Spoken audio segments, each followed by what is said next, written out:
Scream the series made its television debut on MTV, and unlike Ash vs. Evil Dead, it's largely unrelated to its cinematic counterpart, although it borrows a lot of inspiration from it. The characters, all in high school, are exact replicas of the characters in the films, and the killer wears a mask that is very similar to the infamous Ghostface mask. It even borrows the same formula. The killer calls one of the victims using a raspy voice, and then goes in for the kill.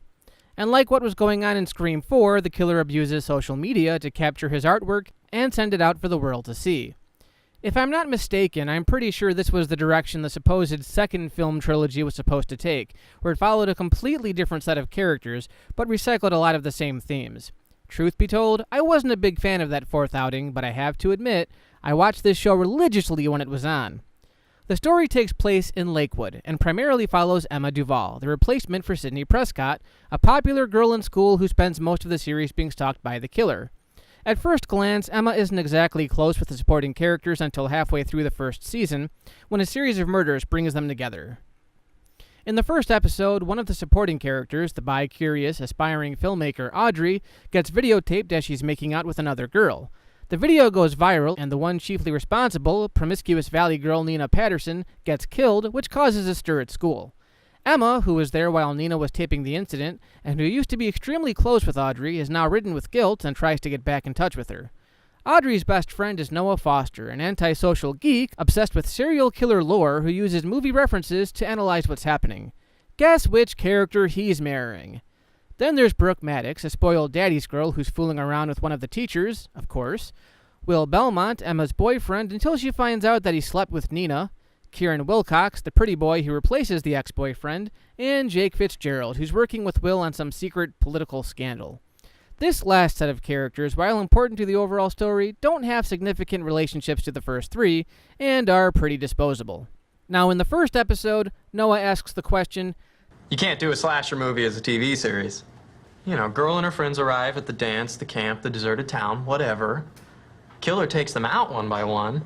90 minutes later, the sun comes up as the survivor girl is sitting in the back of the ambulance watching her friends' bodies being wheeled past." That's the question you're asking yourself as you go into this, and he also answers his own question. Like the films, there's a lot of teen drama, a lot of breaking and making up, a lot of trust issues, which makes this a sequel to Melrose Place, I guess.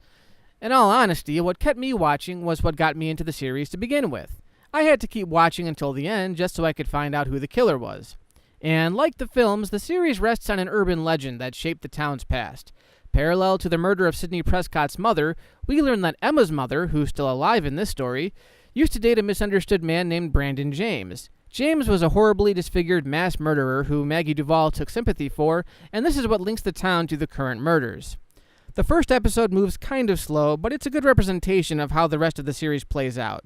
It's obviously much more tame than, say, Ash vs. Evil Dead, but it actually follows the feel of the film franchise more closely than something like Friday the 13th, the series. I think it's fair to say that if you were a fan of the films, as I am, then you'll probably like this too. The writing is pretty clever, and it does a fairly good job of keeping you in suspense until the season finale, although at times it forces the characters to do things that are completely out of left field for the sole purpose of letting you, the viewer, think they're involved when they may not be. Most of the characters take time to warm up to, but again, they don't really get involved with one another until a few episodes in. And some of them, like Brooke, just make bad decisions that make you want to pull out your hair. As of this review, there have actually been 2 seasons, but in all honesty, they kind of got lazy with season 2. It's more or less the same formula, so just consider it a sequel, in the same vein that Scream 2 was the follow-up to the original.